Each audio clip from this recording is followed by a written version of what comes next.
Hello, hi guys, welcome to Vinayak believers classes. Okay, so students, हमने जो था last के वीडियो में किया फैट सोल्यूबल जो हमारे विटामिन्स थे, ठीक है, हमने वो कंप्लीट किए। आज हम कर रहे हैं जो आपके वाटर सोल्यूबल विटामिन है, स्टार्ट कर रहे हैं, जो कि विटामिन बी और विटामिन सी है। फर्स्ट हम पढ़ेंगे विटामिन सी के बारे में, क्योंकि विटामिन बी ग्रुप में कई सारे विटामिन आ जाते हैं, जैसे विटामिन B1, B2, B3। तो हम इस विटामिन सी के बाद हम नेक्स्ट वीडियो में वही स्टार्ट करेंगे, ठीक है। सो पहले हम पढ़ेंगे विटामिन सी के बारे में। So let's start the topic. I hope आपकी प्रिपरेशन अच्छी चल रही होगी, आपको मेरे वीडियोस अच्छे लग रहे होंगे, आपको समझ में भी आ रहा होगा। अच्छा लगे सो लाइक शेयर सब्सक्राइब करना नहीं भूलिएगा। Okay, let's start the topic. Vitamin C, it is आपके ये है वाटर सोल्यूबल विटामिन। चलिए, कैसा होता है ये? सफ़ेद होता है, रवेदार होता है और वाटर में आपके ये घुलनशील होता है, ठीक है। डिजॉल्विंग होता है पानी में।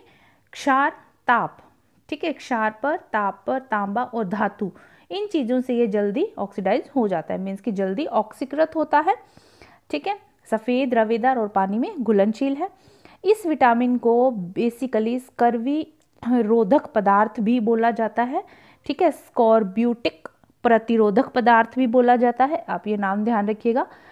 15वीं शताब्दी की बात करें तो 15वीं शताब्दी के अंदर आपके ये जो विटामिन था, 15वीं शताब्दी की बात करें तो स्कर्वी जो रोग था, स्कर्वी रोग को स्कॉर्ब्यूटस नाम से जाना जाता था। स्कॉर्ब्यूटस, ठीक है, ये ध्यान रखिएगा, स्कॉर्ब्यूटस नाम से जाना जाता था 15वीं शताब्दी में, ठीक है। उसके अलावा क्षार, ताप, तांबा व धातु में जल्दी ऑक्सीडाइज होता है, ये बात आप ध्यान रखिएगा। स्कर्वी रोधक पदार्थ है, स्कॉर्ब्यूटिक प्रतिरोधक पदार्थ है, सो ये आप ध्यान रखिएगा। उसके अलावा एक आपको बता रही हूँ, 1757 में लिंड नाम के एक व्यक्ति ने संतरे, ठीक है, ऑरेंज और नींबू का रस दिया था। ऑरेंज और आपके नींबू का रस दिया था, ठीक है, ऑरेंज और नींबू का आपके रस दिया था, ठीक है।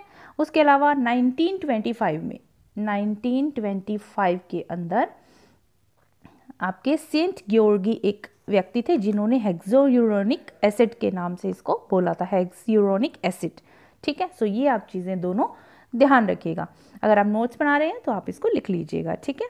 चलिए, रासायनिक संरचना की बात करते हैं। एस्कॉर्बिक एसिड, एस्कॉर्बिक एसिड है फर्स्ट जो है इसकी रासायनिक संरचना, जिसमें आपके ये basically ascorbic acid, L ascorbic acid बोला जाता है इसको, एल एस्कॉर्बिक एसिड। स्कर्वी प्रतिरोधक क्षमता होती है, जो ये एस्कॉर्बिक एसिड है इसमें स्कर्वी प्रतिरोधक क्षमता होती है, मीन्स स्कर्वी जो कि विटामिन सी की कमी से होने वाला रोग है, ठीक है। और उसके अलावा hydrochloric acid, D hydrochloric acid बोला जाता है इसको, हाइड्रोस्कॉर्बिक एसिड, सॉरी हाइड्रोक्लोरिक नहीं, हाइड्रोस्कॉर्बिक आएगा, ठीक है, ये आप ध्यान रखिएगा। हाइड्रोस्कॉर्बिक एसिड बोला जाता है। सो इस जो एसिड है इसके अंदर स्कर्वी प्रतिरोधक क्षमता नहीं होती है, ये बात आप ध्यान रखिएगा, ठीक है। तो इसके दो प्रकार हैं, आप रासायनिक संरचना में दो इसको प्रकार भी बोल सकते हैं और रासायनिक संरचना भी है इसकी।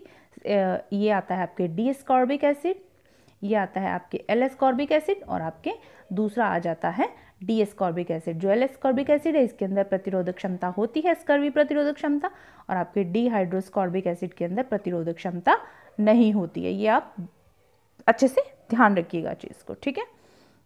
नेक्स्ट चलते हैं, कार्य की बात करें। कार्य में देखिए, कोलेजन व अंतःकोशिकीय पदार्थ के निर्माण में ये सहायक होता है। कैसे होता है देखिए, क्योंकि इसकी ये जो कोलेजन होता है ये हाइड्रोक्सीप्रोलिन और हाइड्रोक्सी लाइसिन एमिनो एसिड इसके अंदर पाए जाते हैं, ठीक है। कोलेजन में अंतःकोशिकीय के निर्माण में, मीन्स की जो अंतः कोशिकाएं होती है उस पदार्थ के निर्माण में और कोलेजन के निर्माण में विटामिन सी का बहुत बड़ा रोल है, काम है इसका। उसके अलावा लौह तत्व के अवशोषण में सहायक है।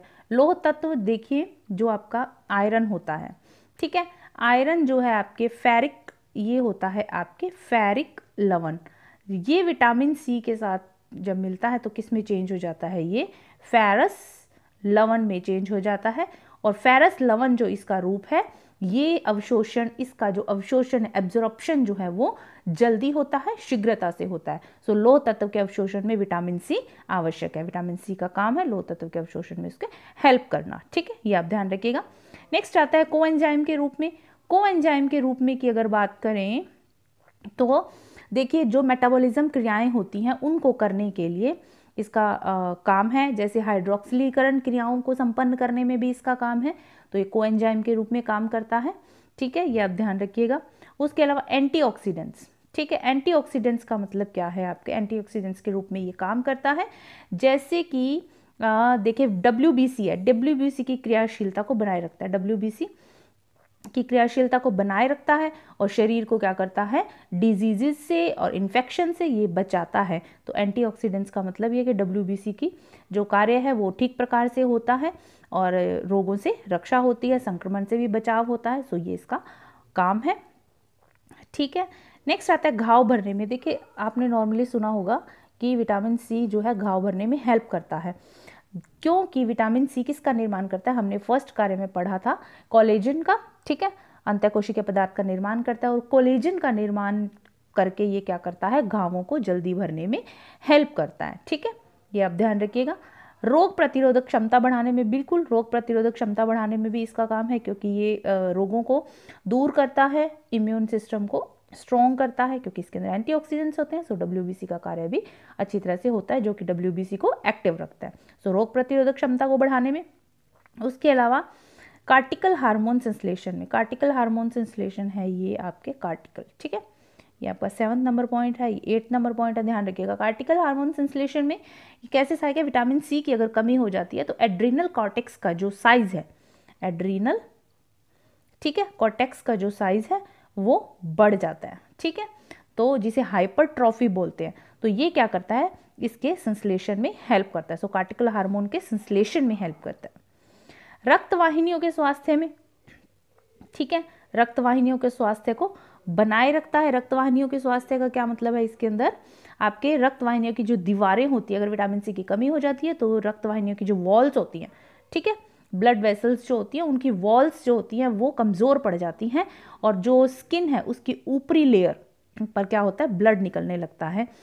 जब आपके ब्लड वेसल्स होती हैं उनकी वॉल्स वीक पड़ जाती हैं विटामिन सी की कमी से, तो आपके जो स्किन होती है उसके ऊपरी जो परत होती है, जो ऊपर की लेयर होती है उस पर ब्लड निकलता है, जिसे कुटेनियस रक्तस्राव बोलते हैं, जिसे क्या बोलते हैं, कुटेनियस रक्तस्राव बोला जाता है, ठीक है। तो अगर विटामिन सी है तो वो रक्तवाहिनी जो है आपके ब्लड वेसल्स जो होते हैं उसको स्ट्रॉन्ग बनाए रखता है, उसको निर्बल नहीं होने देता, उसके स्वास्थ्य के लिए आवश्यक है।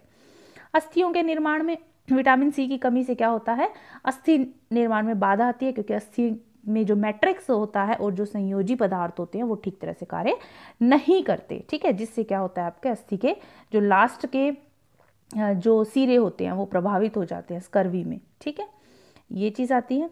नेक्स्ट देखते हैं विटामिन सी की कमी के प्रभाव। विटामिन सी की कमी के प्रभाव। स्टूडेंट्स, अगर आपको मेरा वीडियो अच्छा लग रहा है तो लाइक शेयर सब्सक्राइब करना नहीं भूलिएगा। आई एम श्योर आपके पेपर के पॉइंट ऑफ व्यू से बहुत हेल्पफुल है, आपको इसमें से काफ़ी कुछ मिल जाएगा। सो आप इसको पढ़िएगा अच्छे से, 1-2 बार वीडियो देखेंगे आपको याद हो जाएगा, ठीक है। जो भी इम्पोर्टेंट है इससे रिलेटेड वो सब मैं आपको इसके अंदर बता रही हूँ, ठीक है। चलिए, विटामिन सी की कमी के प्रभाव में देखिए वयस्कों में स्कर्वी हो जाता है। कैसे, वयस्कों में स्कर्वी जब होता है तो कैसी स्थिति हो जाती है, एनीमिया हो जाता है, मीन्स की ब्लड की कमी हो जाती है। कुटेनियस, आपके जो मैंने आपको बताया था कुटेनियस रक्तस्राव, मीन्स की त्वचा जो होती है, स्किन जो होती है उसकी ऊपरी लेयर जो होती है फट जाती है, उस पर से ब्लड निकलता है, जिसको क्या बोलते हैं, जिसको बोलते हैं आपके कुटेनियस ब्लड सिक्रेशन जो होता है, आपके ब्लड निकलना शुरू हो जाता है, रक्त का स्राव होता है, ठीक है। वयस्कों में जब होता है तो ये होता है। और बच्चों में स्कर्वी जो होता है, देखिए ये चीज़ आप ध्यान रखिएगा, मैंने स्पेशली मेंशन किया है, 6 मंथ से कम के बच्चे में स्कर्वी नहीं होता, और जो आपके 6 से 12 महीने के बच्चे होते हैं उनमें ये स्कर्वी होता है, ठीक है। बच्चों में स्कर्वी कब होता है, 6 से 12 महीने के बच्चों में पाया जाता है, जिसमें आपके क्या होते हैं, छाती की जो चेस्ट की जो आपके जो बोन्स होती हैं वो क्या होती है, चेस्ट बोन जो होती है वो बढ़ जाती है, आगे की तरफ आ जाती है, और चेस्ट बोन आगे की तरफ आ जाती है तो उसको क्या बोला जाता है, उसको बोला जाता है स्कॉर्बिक रोजेरी, स्कॉर्बिक रोजेरी नाम से जाना जाता है। ठीक है, ये आप ध्यान रखिएगा। चलिए नेक्स्ट देखते हैं प्राप्ति साधन। बिल्कुल प्राप्ति साधन आप ये कॉमन है, सबको पता होते हैं। आंवला व अमरूद इसके प्रमुख स्रोत हैं विटामिन सी के, और सभी खट्टे फलों में विटामिन सी पाया जाता है। ठीक है, ये आप ध्यान रखिएगा। सो स्टूडेंट्स, ये था हमारा आज का topic, water soluble vitamin, vitamin C, जिसके बारे में आज हमने बात की। सो आई होप आपको वीडियो अच्छा लगा होगा, आपको समझ में भी आया होगा। So thank you so much for watching my video. बने रहिए मेरे साथ, पढ़ते रहिए, अपनी प्रिपरेशन अच्छे से करते रहिए। ठीक है, इसी तरह से मैं आपके लिए वीडियोस लेकर आऊँगी जो आपके लिए बहुत हेल्पफुल होंगे, आपके पेपर में आपको बहुत हेल्प मिलेगा इनसे। ठीक है, so okay, thank you so much for watching. God bless you all, bye.